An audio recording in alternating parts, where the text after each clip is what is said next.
Hello friends, welcome back to my YouTube channel. आज हम इस वीडियो में बात करेंगे NCERT solution class 10 geography chapter 1 resources and development के बारे में, यानी कि संसाधन और विकास।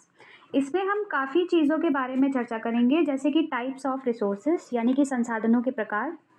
इसमें ये जो प्रकार होते हैं वो चार तरीके के होते हैं। पहला बाई ओरिजिन यानी कि उत्पत्ति के आधार पर, जिसमें बायोटिक और एबायोटिक शामिल है। बायोटिक का मतलब होता है जैविक यानी कि जीवित संसाधन, इसमें प्लांट्स और एनिमल्स आते हैं। एबायोटिक का मतलब होता है अजैविक यानी कि निर्जीव संसाधन, जिसमें मिनरल्स एंड वाटर्स यानी कि खनिज या फिर जल आता है। सेकंड होता है बाई एग्जॉस्टिबिलिटी यानी कि क्षय के आधार पर, इसमें renewable and non renewable resources आते हैं। रिन्यूएबल का मतलब होता है नवीकरणीय, जिन्हें दोबारा प्राप्त किया जा सकता है, ठीक है, उसे हम नवीकरणीय ऊर्जा कहते हैं। नॉन रिन्यूएबल रिसोर्सेज का मतलब होता है कि जिन्हें जल्दी दोबारा प्राप्त नहीं किया जा सकता और इनकी जो आपूर्ति होती है वो सीमित होती है। एग्जाम्पल कोयला और पेट्रोल, ठीक है, कोल एंड पेट्रोलियम। थर्ड होता है बाई ओनरशिप यानी कि स्वामित्व के आधार पर। इसमें इंडिविजुअल, कम्युनिटी और नेशनल और इंटरनेशनल शामिल होता है, ठीक है। फोर्थ बाई डेवलपमेंट स्टेटस यानी कि विकास की स्थिति के आधार पर। इसमें पोटेंशियल यानी कि संभावित जिनका अभी उपयोग नहीं हुआ है वो रिसोर्सेज शामिल होते हैं।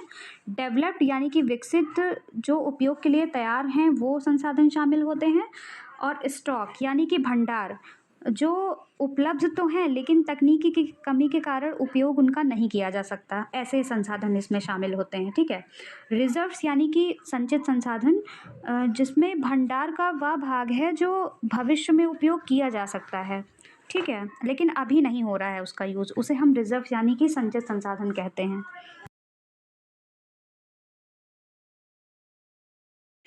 इस चैप्टर में ये भी बताया गया है कि resources development and planning need in India, यानी कि संसाधन विकास एवं योजना का भारत में क्या आवश्यकता है। तो इसमें अनइवन डिस्ट्रीब्यूशन यानी कि असमान वितरण, ओवर यूज़ यानी कि अत्यधिक उपयोग संसाधनों का, और एक्सप्लॉयटेशन यानी कि संसाधनों का शोषण के कारण यहाँ पे संसाधन विकास एवं योजना की आवश्यकता है, ठीक है। नेक्स्ट हम बात करेंगे सस्टेनेबल डेवलपमेंट के बारे में, यानी कि सतत विकास, सतत पोषणीय विकास। Using resources wisely for future generations, यानी कि भविष्य की पीढ़ियों के लिए संसाधनों का समझदारी से उपयोग। प्लानिंग स्टेप्स यानी कि योजना बनाने के चरण। फर्स्ट इज आइडेंटिफाई रिसोर्सेज यानी कि संसाधनों की पहचान करना। Second, create a planning structure यानी कि योजना की संरचना तैयार करना। Third is match development with national goals यानी कि विकास को राष्ट्रीय लक्ष्यों के साथ जोड़ना, ठीक है। नेक्स्ट हम बात करेंगे लैंड रिसोर्सेज के बारे में, यानी कि भूमि संसाधन। लैंड यूज पैटर्न्स यानी कि भूमि उपयोग के प्रकार। इसमें forest, agriculture, pastures, Westland, settlement शामिल है, यानी कि वन, कृषि भूमि, चरागाह, बंजर भूमि और बस्तियां शामिल हैं, ठीक है। फिर हम बात करेंगे लैंड डिग्रेडेशन कॉजेज यानी कि भूमि क्षरण के कारण। First is over irrigation, second is deforestation and third is mining and fourth is over grazing. Over irrigation का मतलब होता है अत्यधिक सिंचाई। डिफॉरेस्टेशन का मतलब होता है वनों की कटाई। माइनिंग का मतलब होता है खनन, और ओवर ग्रेजिंग का मतलब होता है अत्यधिक चराई, ठीक है।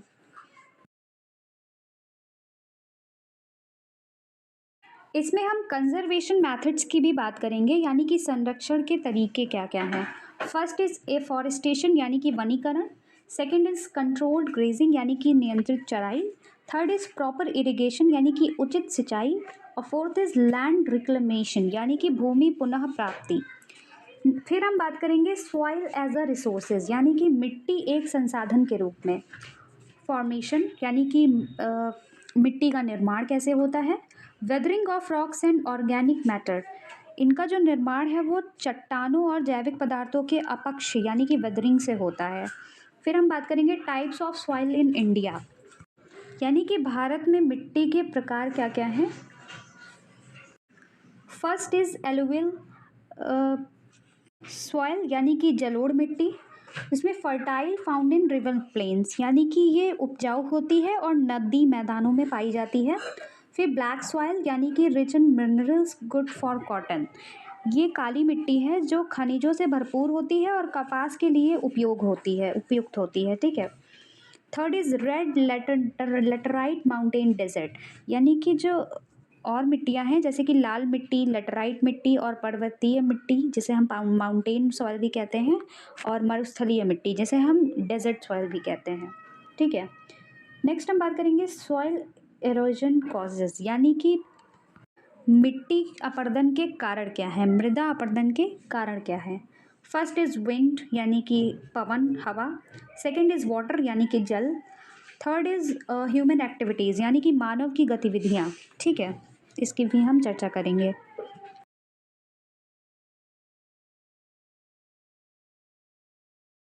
इसमें हम कंजर्वेशन टेक्निक्स की भी बात करेंगे, यानी कि संरक्षण तकनीकें 3 प्रकार की होती हैं ये। फर्स्ट इज़ कंटूर प्लफिंग यानी कि समोच्च जुताई, सेकंड इज़ टेरेस फार्मिंग यानी कि सीढ़ीदार खेती, थर्ड इज़ शेल्टर बेल्ट्स यानी कि आश्रय पट्टियाँ जिसे हम पवन अवरोधक भी कहते हैं। कंटूर प्लफिंग में होता क्या है कि समोच्च रेखाओं के साथ जुताई की जाती है, ठीक है।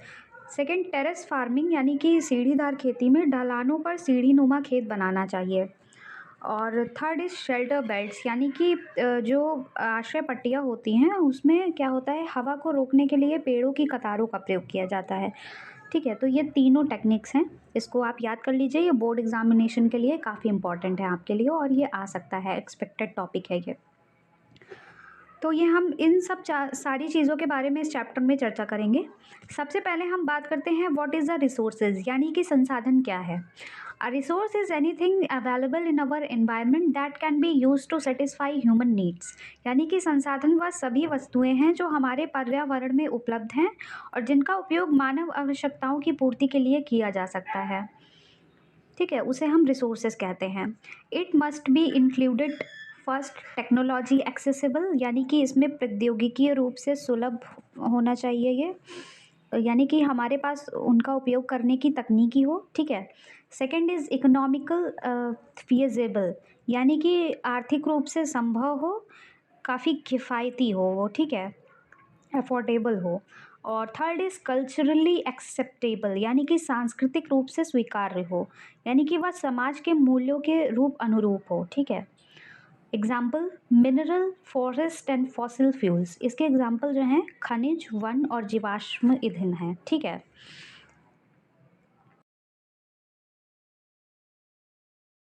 अब हम बात करते हैं क्लासिफिकेशन ऑफ रिसोर्सेज की, यानी कि संसाधनों का वर्गीकरण। संसाधनों का जो वर्गीकरण है वो 4 प्रकार से होता है। फर्स्ट इज़ बाय ओरिजिन, यानी कि उत्पत्ति के आधार पर, जिसमें बायोटिक और एबायोटिक कंपोनेंट शामिल होते हैं।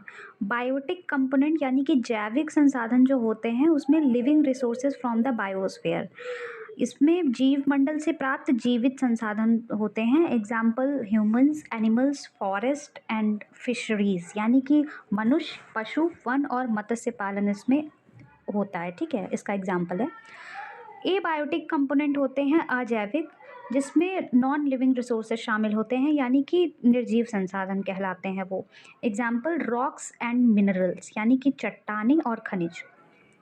दूसरा है बाय एग्जॉस्टिबिलिटी, यानी कि क्षय के आधार पर, इसमें renewable and non renewable sources शामिल हैं।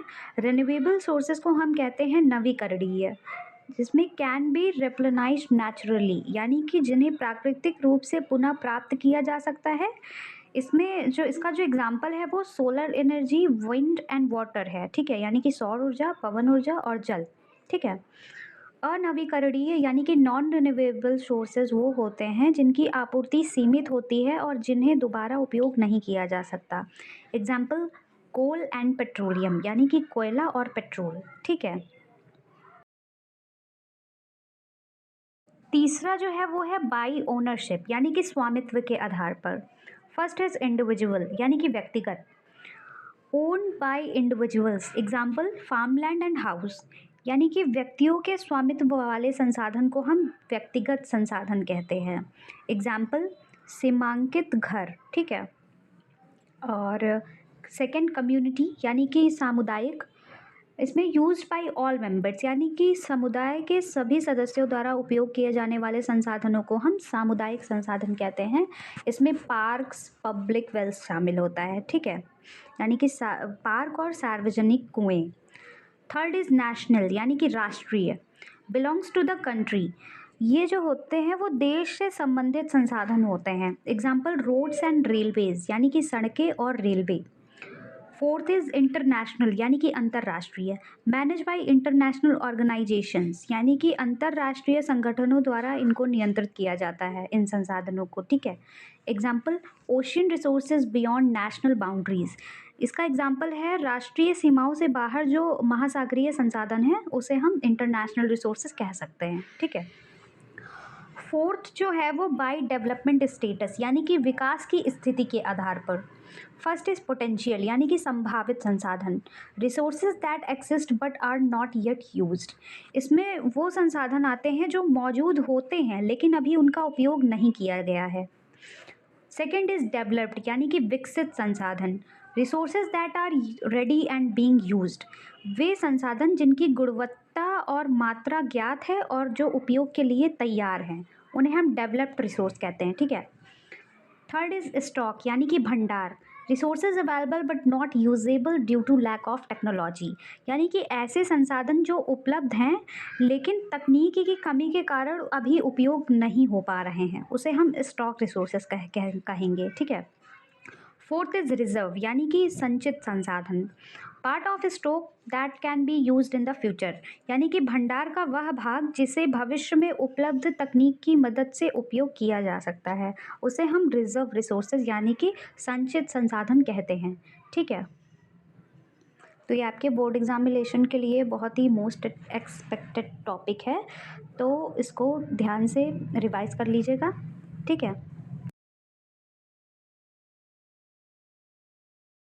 अब हम बात करते हैं रिन्यूएबल रिसोर्सेज की, यानी कि नवीकरणीय संसाधन क्या है।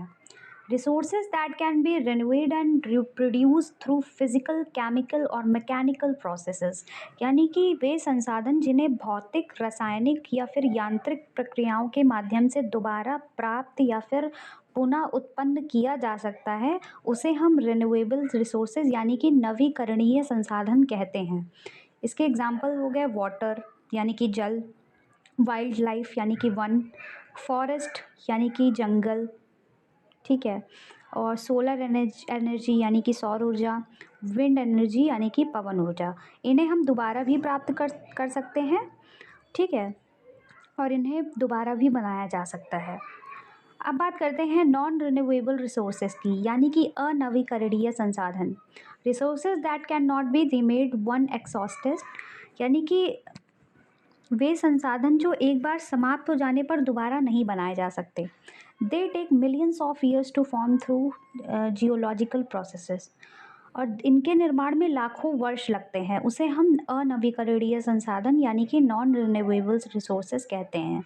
Example minerals and fossil fuels यानी कि खनिज और जीवाश्म ईंधन, ठीक है, इनको दोबारा बनाने में 1000 ऑफ ईयर्स भी लग सकते हैं। ये ऐसे संसाधन होते हैं, ठीक है।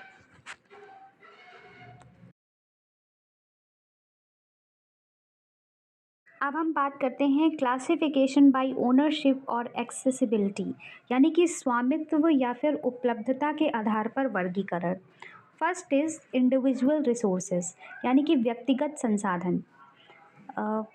ये जो संसाधन है वो ओन्ड बाय इंडिविजुअल्स यानी कि व्यक्तियों के स्वामित्व वाले संसाधन होते हैं। Example personal land and house यानी कि व्यक्तिगत भूमि या फिर घर, ठीक है। Second is community owned resources यानी कि सामुदायिक स्वामित्व वाले संसाधन। Accessible to all members of a community, जिन्हें समुदाय के सभी सदस्यों के लिए उपलब्ध संसाधन इसमें मौजूद होते हैं। एग्जाम्पल पार्क्स एंड प्लेग्राउंड्स यानी कि पार्क और खेल के मैदान। थर्ड इज नेशनल रिसोर्सेज यानी कि राष्ट्रीय संसाधन, बिलोंग टू द नेशन, जो राष्ट्र के अंतर्गत आते हैं। Example road and railways. Fourth is international resources यानी कि अंतर्राष्ट्रीय संसाधन, not own by any one country, जो किसी एक देश के स्वामित्व में नहीं होते बल्कि सभी देशों के स्वामित्व में होते हैं। Example oceanic waters beyond 200 kilometre from the coast, यानी कि तट से 200 किलोमीटर से आगे के महासागरीय जल क्षेत्र इसका एग्जाम्पल है। ठीक है, अब हम बात करते हैं types of resources by development status, यानी कि विकास की स्थिति के आधार पर संसाधनों का क्या क्या प्रकार है। ठीक है, फर्स्ट इज पोटेंशियल रिसोर्सेज, यानी कि संभावित संसाधन। These are resources that exist in a region but are not yet used, यानी कि ये वे संसाधन हैं जो किसी क्षेत्र में मौजूद होते हैं लेकिन अभी उनका उपयोग नहीं किया गया है, जैसा कि मैंने पहले भी बताया था।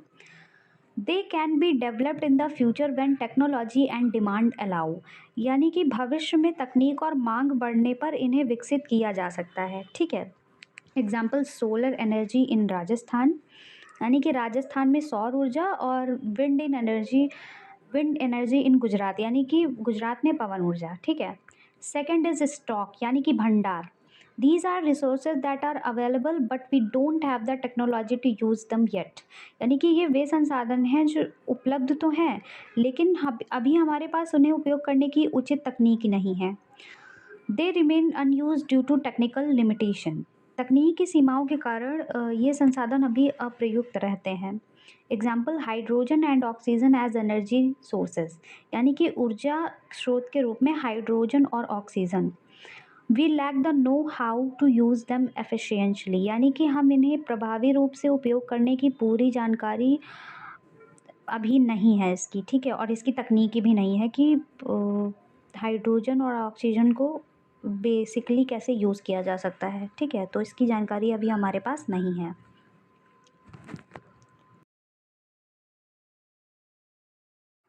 तीसरा है रिजर्व, यानी कि भंडारित संसाधन। These are a subset of stock, they are kept for future use and can be used when needed, यानी कि ये स्टॉक का वह भाग होता है जिन्हें वर्तमान तकनीकी से उपयोग किया जा सकता है लेकिन भविष्य की आवश्यकताओं को ध्यान में रखते हुए अभी पूरी तरह उपयोग नहीं किया जा सकता। Example water stored in dam, यानी कि बांधों में संग्रहित जल, इकट्ठा किया हुआ जल। फॉरेस्ट रिसोर्सेज, यानी कि वन संसाधन। ठीक है, अब हम बात करते हैं सस्टेनेबल डेवलपमेंट की, यानी कि सतत विकास क्या है।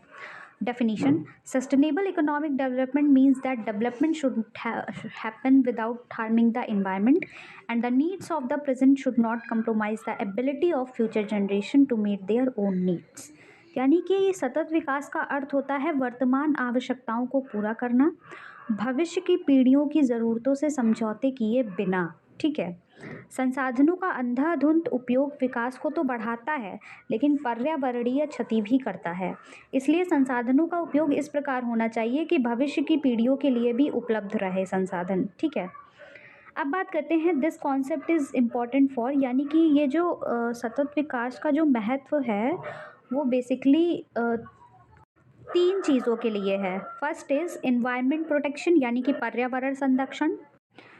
दूसरा है लॉन्ग टर्म प्लानिंग, यानी कि दीर्घकालीन विकास। और तीसरा है बैलेंसिंग ग्रोथ विद कंजर्वेशन, यानी कि संसाधनों का विवेकपूर्ण उपयोग। ठीक है,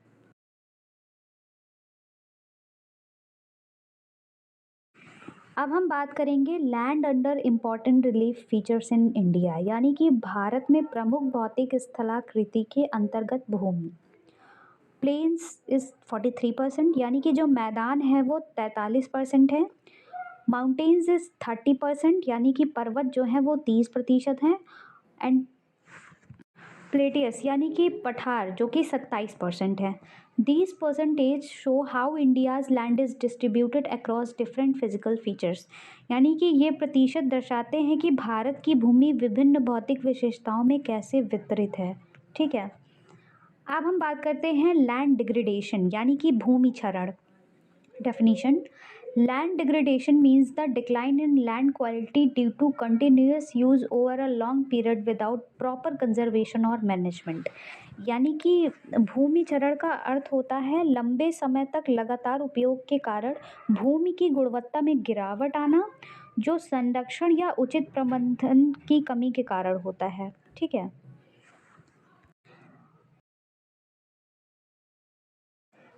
अब हम देखेंगे measures to solve land degradation, यानी कि भूमि क्षरण को रोकने या कम करने के उपाय क्या क्या हैं। टू प्रिवेंट और reduce land degradation the following steps can be taken, यानी कि भूमि क्षरण को रोकने या कम करने के लिए निम्नलिखित कदम उठाए जा सकते हैं। फर्स्ट इज एफॉरेस्टेशन, यानी कि वन रोपण। प्लांटिंग मोर ट्रीज, यानी कि अधिक पेड़ लगाना। सेकेंड इज कंट्रोल्ड ग्रेजिंग, यानी कि नियंत्रित चराई। Managing livestock to avoid overgrazing, यानी कि पशुओं की चराई को नियंत्रित करना ताकि अति चराई ना हो। थर्ड इज शेल्टर बेल्ट्स, यानी कि विंड ब्रेक, जिसे हम शेल्टर बेल्ट्स कहते हैं। Planting rows of trees to protect soil from wind, यानी कि हवा से मिट्टी की रक्षा के लिए पेड़ों की कतारें लगाना। Fourth is stabilising sand dunes, यानी कि रेत के टीलों को स्थिर करना। Growing thorny bushes to hold sand in place, यानी कि कांटेदार झाड़ियाँ उगाकर रेत को एक जगह रोके रखना। Fifth is regulating mining activities, यानी कि खनन गतिविधियों का नियमन करना। Preventing excessive damage to land, भूमि को अत्यधिक नुकसान से बचाना, ठीक है, खनन गतिविधियों से। Sixth is avoiding over irrigation, यानी कि अत्यधिक सिंचाई से बचाव करना। Prevent waterlogging and salinisation, यानी कि जल भराव और लवणीकरण को रोकना। Seventh is limiting fertiliser and pesticides, यानी कि उर्वरकों और कीटनाशकों का सीमित उपयोग करना। अत्यधिक उपयोग नहीं बल्कि सीमित उपयोग होना चाहिए इनका। Prevent chemical damage to soil, क्योंकि मिट्टी को रासायनिक क्षति से मतलब जो रासायनिक तत्व होते हैं उससे क्षति पहुंचती है, इसीलिए मिट्टी को रासायनिक क्षति से बचाना, ठीक है।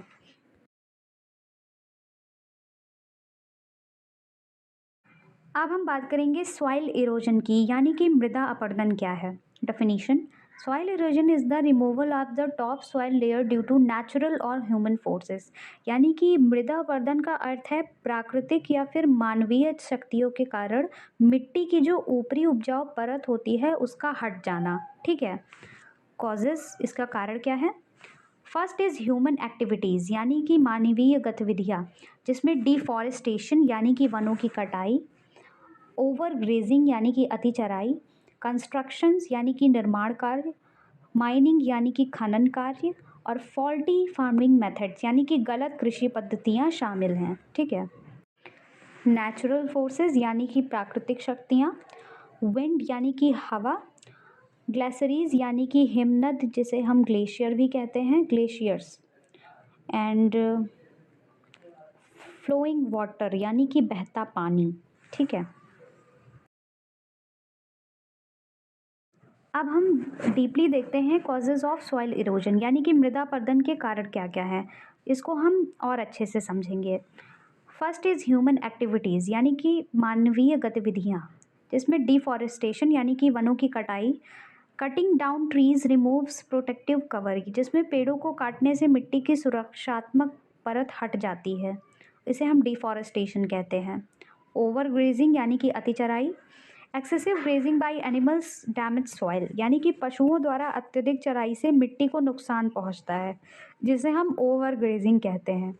थर्ड इज कंस्ट्रक्शन, यानी कि निर्माण कार्य, building activities disturb land surfaces, यानी कि भवन निर्माण जैसी गतिविधियों से भूमि की सतह बिगड़ जाती है, ठीक है। फोर्थ इज माइनिंग, यानी कि खनन, extracting minerals loosens and exposes soil, यानी कि खनिज निकालने से मिट्टी ढीली हो जाती है और खुल जाती है। Fifth is defective farming methods, यानी कि दोषपूर्ण कृषि पद्धतियाँ, poor agriculture practices harm soil structure, यानी कि खराब कृषि तरीके मिट्टी की संरचना को नुकसान पहुंचाते हैं। दूसरा है नेचुरल फोर्सेस, यानी कि प्राकृतिक कारण। फर्स्ट इज विंड, यानी कि हवा, ब्लोज अवे लूज सॉइल, यानी कि हवा ढीली मिट्टी को उड़ा ले जाती है। सेकेंड इज ग्लेशियर, यानी कि हिमनद, स्क्रेप एंड कैरी सॉइल, जो हिमनद है वो मिट्टी को खुरच कर साथ ले जाते हैं, ठीक है। थर्ड इज वाटर फ्लो, यानी कि जल प्रवाह, rain and reverse wash soil away, यानी कि जो वर्षा और नदियाँ होती हैं वो मिट्टी को अपने साथ बहा ले जाती हैं, ठीक है।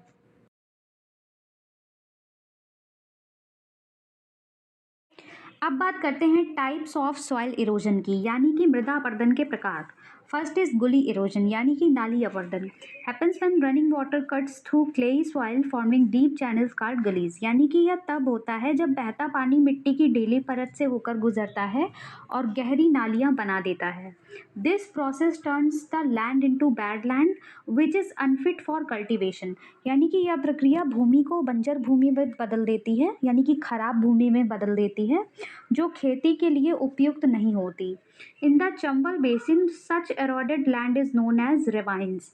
ऐसे कटे फटे भूभाग को खड्ड भूमि या फिर रेवाइंस कहा जाता है। ठीक है। दूसरा है शीट इरोजन, यानी कि चादर अपरदन। occurs when the top soil is washed away over a large area। इसमें मिट्टी की ऊपरी परत बड़े क्षेत्र से समान रूप से बह जाती है। It removes a thin layer of soil uniformly reducing soil fertility। इससे मिट्टी की उपजाऊ शक्ति कम हो जाती है। ठीक है। अब हम बात करते हैं methods to prevent soil erosion in hilly areas, यानी कि पहाड़ी क्षेत्रों में मृदा अपरदन को रोकने के उपाय। To protect soil in hilly regions the following techniques are used, यानी कि पहाड़ी क्षेत्रों में मिट्टी की रक्षा के लिए निम्नलिखित तकनीकों का उपयोग किया जाता है। फर्स्ट इज कॉन्टोर प्लफिंग, यानी कि समोच्च जुताई। Ploughing along the natural contour lines of the slope to reduce water runoff and soil loss, यानी कि ढलान की प्राकृतिक समोच्च रेखाओं के अनुसार जुताई की जाती है। इससे पानी का बहाव कम होता है और मिट्टी का कटाव घटता है। ठीक है। सेकेंड इज टेरेस कल्टीवेशन, यानी कि सीढ़ी नुमा खेती, जिसे हम टेरेस खेती भी कहते हैं। Creating step like flat surface on slopes to slow down water flow and prevent erosion, यानी कि ढलानों पर सीढ़ी जैसी समतल सतहें बनाई जाती हैं। इससे पानी की गति धीमी होती है और मृदा अपरदन रुकता है। ठीक है। थर्ड इज स्ट्रिप फार्मिंग, यानी कि पट्टी वाली खेती। Growing crops in alternating strips और to trap soil and reduce erosion, यानी कि फसलों को बारी बारी से पट्टियों में उगाया जाता है। इससे मिट्टी रुकती है और अपरदन कम होता है। फोर्थ इज शेल्टर बेल्ट्स, यानी कि आश्रय पट्टियाँ। प्लांटिंग रोज ऑफ ट्रीज और shrubs to block wind and protect soil, यानी कि पेड़ों या झाड़ियों की कतारें लगाई जाती हैं। ये तेज़ हवा को रोकती हैं और मिट्टी की रक्षा करती हैं। ठीक है।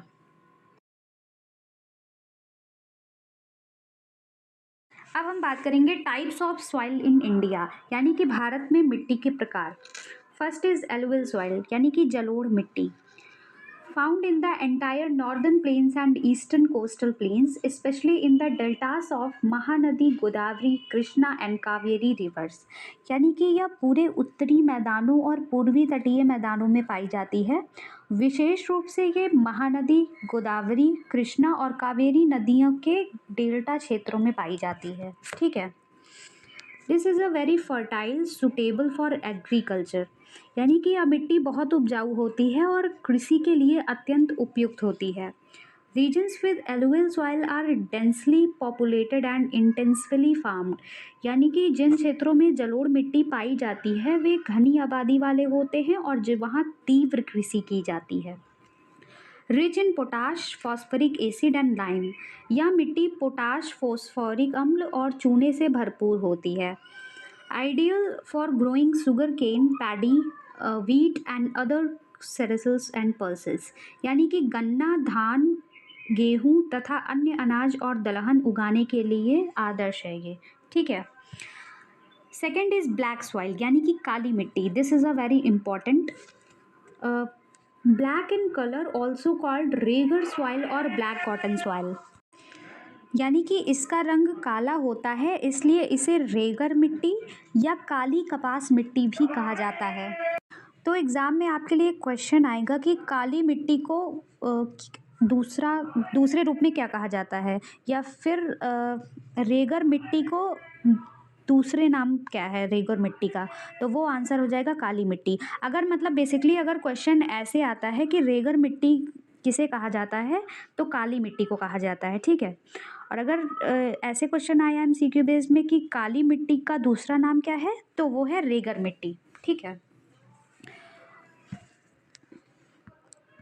Best suited for cotton cultivation, यह कपास की खेती के लिए सबसे उपयुक्त मानी जाती है। Found in the plateaus of Maharashtra, Saurashtra, Malwa, Madhya Pradesh और Chhattisgarh and along the Godavari and Krishna valleys, यानी कि यह मिट्टी महाराष्ट्र, सौराष्ट्र, मालवा, मध्य प्रदेश, छत्तीसगढ़ तथा गोदावरी और कृष्णा घाटियों के पठारी क्षेत्रों में पाई जाती है। Made of fine clayey material, यानी कि यह सूक्ष्म चिकनी मिट्टी से बनी होती है। Known for its high moisture retention capacity, यह अपनी अधिक नमी धारण करने की क्षमता के लिए जानी जाती है। Rich in calcium carbonate, magnesium, potash and lime, इसमें कैल्शियम कार्बोनेट, मैग्नीशियम, पोटाश और चूना प्रचुर मात्रा में पाया जाता है। ठीक है। Third is red and yellow soil, यानी कि लाल और पीली मिट्टी। Found in low rainfall areas of the eastern and southern Deccan plateau, यानी कि यह मिट्टी पूर्वी और दक्षिणी दक्कन पठार के कम वर्षा वाले क्षेत्रों में पाई जाती है। Also present in parts of Orissa, Chhattisgarh, southern middle Ganga plain and the piedmont zone of the Western Ghats, यानी कि यह उड़ीसा, छत्तीसगढ़, दक्षिणी मध्य गंगा मैदान तथा पश्चिमी घाट के पाद प्रदेश के कुछ हिस्सों में मिलती है। ठीक है। Reddish colour due to iron diffusion in crystalline and metamorphic rocks, यानी कि इसमें लोहे के प्रसार के कारण लालिमा दिखाई देती है ये मिट्टी। ठीक है। यह मिट्टी स्फटिकीय और कायांतरित चट्टानों से बनी होती है। फोर्थ इज लेटराइट सॉइल, यानी कि लेटराइट मिट्टी।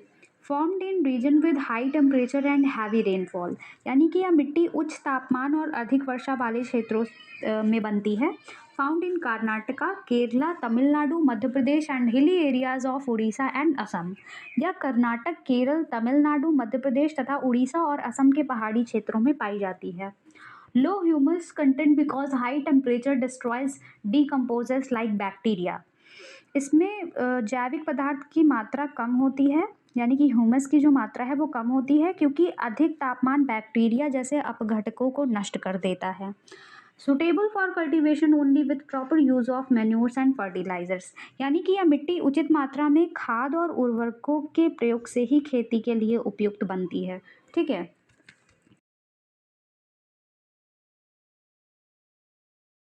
अब बात करते हैं एरिड सॉइल्स की, यानी कि शुष्क मिट्टी या फिर मरुस्थलीय मिट्टी। Found in the western parts of Rajasthan, ये मिट्टी राजस्थान के पश्चिमी भागों में पाई जाती है। Can be made cultivable with proper irrigation, उचित सिंचाई की व्यवस्था होने पर इसे खेती योग्य बनाया जा सकता है। Lacks humus and moisture due to dry climate and high temperature which cause fast evaporation, यानी कि शुष्क जलवायु और अधिक तापमान के कारण इसमें ह्यूमस और नमी की कमी होती है जिससे तेज वाष्पीकरण होता है। ठीक है। High salt content, common salt can be obtain bye evaporation water, इसमें लवण की मात्रा अधिक होती है, यानी कि नमक इसमें ज़्यादा पाया जाता है जो पानी के वाष्पीकरण के बाद सामान्य नमक के रूप में प्राप्त हो सकता है। ठीक है। अब हम बात करते हैं फॉरेस्ट सॉइल की, यानी कि वन मिट्टी। Found in hilly and mountainous regions with rainforest, यानी कि यह मिट्टी अधिक वर्षा वाले पहाड़ी और पर्वतीय क्षेत्रों में पाई जाती है। फीचर्स वैरी बाय लोकेशन, इसकी विशेषताएं स्थान के अनुसार बदलती रहती हैं। Loamy and silty on valley sides, घाटियों में ये दोमट और गाद युक्त होती है। और coarse grain on upper slopes, यानी कि ऊपरी ढलानों पर यह मोटे कड़ों वाली हो जाती है। Fertile in lower valley areas specially on reverse terraces and alluvial fans, यानी कि यह मिट्टी निचले घाटी क्षेत्रों में अधिक उपजाऊ होती है, विशेषकर नदी, टेरेस और जलोढ़ पंखों पर। ठीक है। आई होप आपको ये वीडियो समझ